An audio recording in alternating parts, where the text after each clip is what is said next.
5. Install the new metal swivel bracket and tighten on the 2 original 10mm bolts.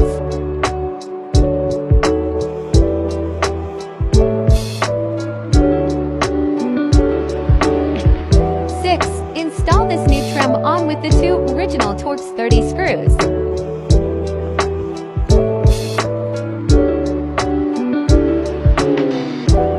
7. Fit this new trim on as shown here.